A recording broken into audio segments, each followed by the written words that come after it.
Hi guys! In this video, you're gonna learn how to turn off comments on Facebook posts.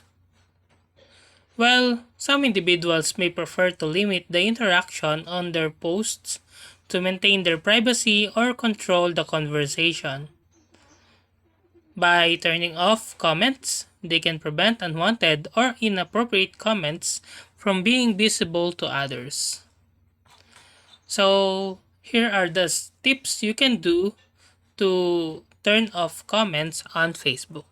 So first step, open your Facebook application. Make sure to update your Facebook application on application stores on your mobile device. Now, create a post.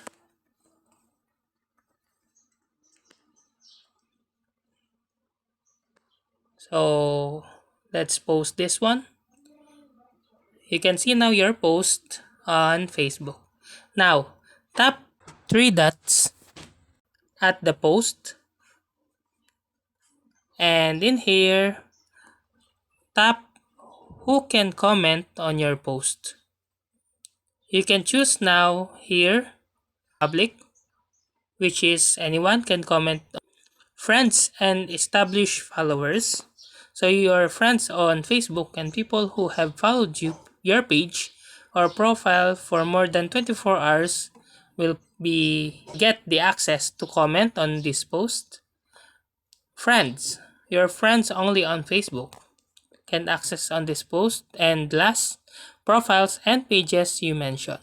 So we're gonna use profiles and pages you mentioned so that nobody can comment on your Facebook post. And that's how to turn off comments on Facebook posts. If you like this video, please click the subscribe button and click the bell icon to notify you to our next tutorial. Thanks for watching.